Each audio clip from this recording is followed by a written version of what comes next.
Friends, आता आपण बघूया तुला जपणार आहेचा 14 एप्रिलचा एपिसोड रिव्ह्यू. मंजिरीला मीराची ओढणी भेटते आणि त्या ओढणीत कवडी असते. ती कवडी ही मंजिरीला भेटते. मंजिरी ओढणी झटकते, कवडी खाली पडते.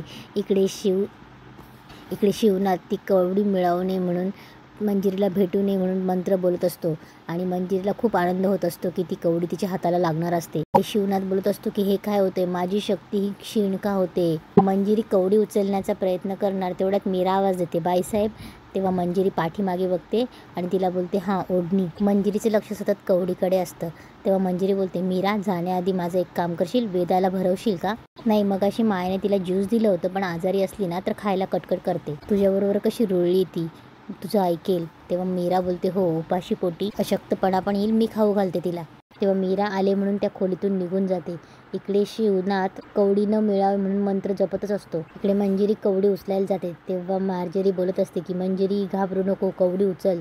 मंजिरी कवडीला हात लावणार, परत मंजिरीला झटका बसतो आणि मंजिरीचा हात जळतो. तेव्हा मार्जरी बोलते, मंजिरी घाबरू नकोस, माझी शक्ती तुझ्या पाठीशी आहे. तू आणि ती कवडी यामध्ये आता कुणीही येऊ शकत नाही. कवडी उचलताना पुन्हा तुला कोणताही त्रास होणार नाही. तेव्हा मंजिरी बोलते की मी आज कुठलीही संधी सोडणार नाही, मला कुठल्याही परिस्थितीत ही कवडी ताब्यात घ्यावीच लागेल. मंजिरी पुन्हा कवडी उचलण्याचा प्रयत्न करते आणि ती पूर्ण शक्तीपणाला लावून कवडी हातात उचलते. मंजिरी ती कवडी हातात घेते आणि जोरजोरात हसायला लागते आणि बोलते, मीरा तुझ्या कवडीपर्यंत पोहोचलेच मी आज. इकडे शिवनाथ मंत्र बोलतच असतो. तेवढ्यात त्या आजी शिवनाथच्या पुन्हा पाठीमागे येतात आणि त्याही मंत्र बोलू लागतात. इकडे मंजिरीचा हात पूर्ण जळायला लागतो आणि तिचा हात पूर्ण लाल जळका दिसायला लागतो. तेव्हा मंजिरी बोलते की नाही, इतका त्रास का होतोय मला आज, कितीही त्रास झाला तरी मी ही कवडी सोडणार नाही.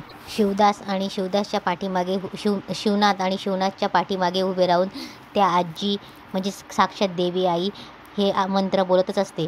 त्यांचं मंत्र बोलणं सुरू असतं आणि इकडे मंजिरीचा हात पूर्णपणे निकामी होत असतो.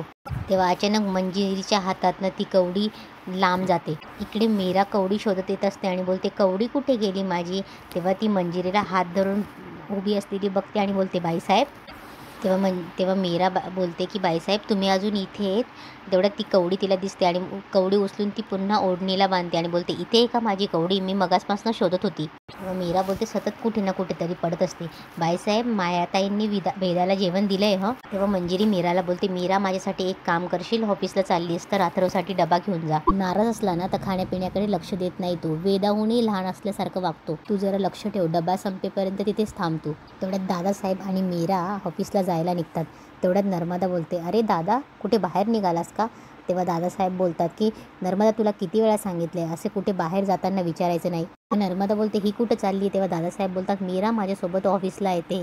तेव्हा नर्मदा बोलते, ऑफिसला ही? तेव्हा दादासाहेब बोलतात, का तुझं काही काम आहे तिच्याकडे? तेव्हा नर्मदा बोलते, पण हे सगळं काय घेऊन चालली? तेव्हा मीरा बोलते, ते मी वेदाच्या बाबांसाठी जेवण घेऊन चालली. तेव्हा दादासाहेब बोलतात, चौकशा करून झाला, आम्हाला जायला उशीर होतोय. ते गेल्यावर नर्मदा बोलते की वेदाच्या बाबांसाठी डबा घेऊन चालली, ही बातमी मायापर्यंत पोहोचायलाच हवी, सोन्याहून पिवळं करायला. तेव्हा नर्मदा माया करत मायाला बोलवायला जाते. माया इकडे वेदाजवळ बसलेली असते आणि बोलत असते की अजून किती वेळ हिच्या शेजारी असंच बसायचं आहे. तेवढ्यात नर्मदा तिथे येते. तेव्हा माया बोलते, बरं झालं तुम्ही आलात, तुम्ही इथे बसा, मला खूप कंटाळा आलाय, मला जरा भूक लागली, मी जाते. तेव्हा नर्मदा बोलते, वा जा, एकटी जाऊन जेवून ये. हां, तिथे ऑफिसमध्ये मीरा अशी अथर्वला प्रेमाने भरवत असेल, पण तू नाही, तू एकटी जाऊन जेवून घे. माया रागाने उठते आणि बोलते, are you out of your mind, काय बोलताय तुम्ही? तेव्हा नर्मदा बोलते, एक मिनिट, माझं डोकं जागेवरच आहे, तुझं डोकं फिरतं ना इकडे तिकडे म्हणून तुला सांगायला आली मी. तेव्हा माया बोलते, हे ना असं गोल गोल फिरून सांगू नका, काय म्हणायचंय नक्की? तेव्हा नर्मदा सगळं मायाला सांगते. माया पण घाईघाईत लगेच निघते. परत अजित अथर्वकडे जातो आणि बोलतो, यस अथर्व. तेव्हा अथर्व बोलतो की कोल्हापूरची फॅक्टरी तू सांभाळतोस ना, मग तिकडे संप कसा झाला? तेव्हा अजित बोलतो, अरे तिकडे अचानक संप कसा काय झाला, मला कसं माहिती असणार? तेव्हा अथर्व बोलतो, तिकडे संप झालाय हे तरी माहिती आहे का तुला? तेव्हा अजित बोलतो, हा यस आता कळलं मला. तेव्हा अथर्व बोलतो, मग तू सांगितलंस का नाही मला? तेव्हा अजित बोलतो, तेच सांगायला येत होतो मी. तेव्हा अथर्व बोलतो, तिकडच्या मॅनेजरने मला सांगितलं, तू सांगायला हवं होतंस मला. तेव्हा अथर्व बोलतो, काय कारण होतं संपाचं?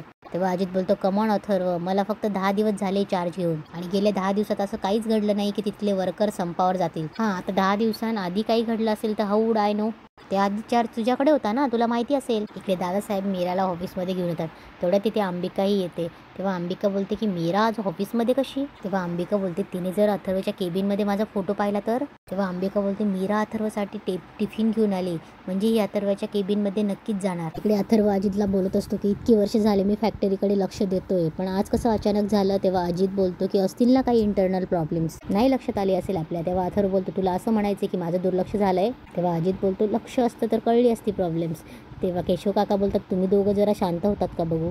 तो संप नेमका कशामुळे झाला आहे कोणालाच माहीत नाही, मी स्वतः चौकशी करून काय कारण आहे ते सांगतो ना. तेव्हा अजित आणि अथर्वमध्ये दोघांमध्ये बोलचाल चालूच असते. तेवढ्या तिथे अंबिका येते आणि अंबिका तिचा फोटोकडे बघून म्हणते मीराने हा जो फोटो बघितला तर तिला कळेल मी कोण आहे आणि तिला इथं का घेऊन आली ते.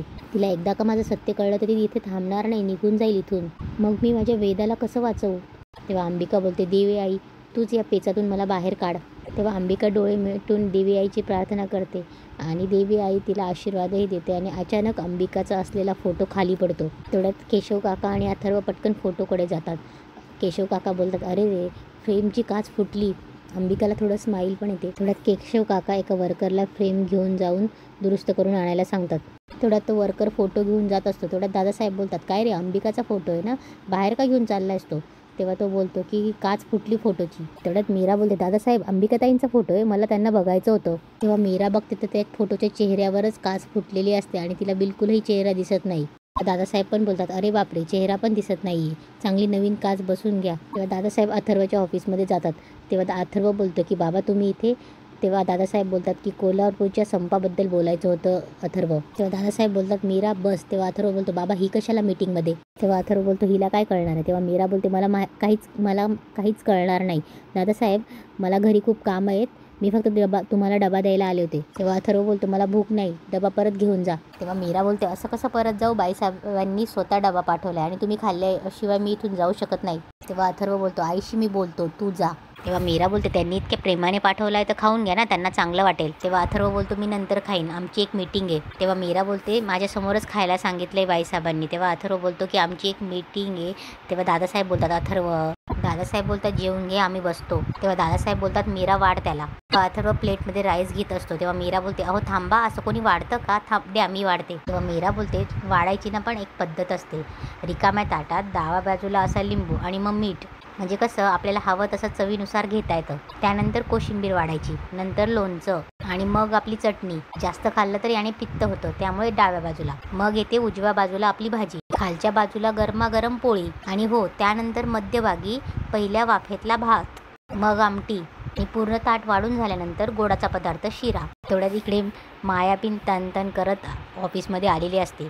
तेव्हा मीरा इकडे अथर्वला बोलते जेवायला सुरुवात करा. अथर्व पोळीचा तुकडा तोडणार तेव्हा मीरा बोलते अहो जरा थांबा, समोर आलेल्या जेवणाला नमस्कार करायचा असतो आधी. तेव्हा अथर्व बोलतो काय मी. तेव्हा दादासाहेब बोलतात अथर्व बरोबर बोलते ती, समोर आलेल्या अन्नाला पहिले नमस्कार करावा आणि मग जेवावं. तेव्हा अथर्व नमस्कार करतो आणि बोलतो खाऊ. तेव्हा मीरा बोलते हो जेवा आता. तेव्हा अथर्व बोलतो थँक्यू. दादासाहेब बोलतात अरे वा मीरा तुला बरीच माहिती दिसते, कसे काय.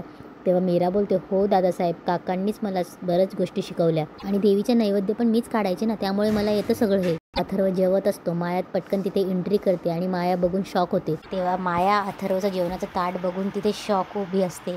तेव्हा दादासाहेब बोलतात माया तू ऑफिसला कशी काय. तेवढ्यात केशव तिथे धावत येतो आणि बोलतो दादासाहेब एक गुड न्यूज आहे, आपल्या कोल्हापूरच्या फॅक्टरीत जो संप झाला होता तो गैरसमजातून झाला होता. तेव्हा सगळ्यांना आनंद होतो.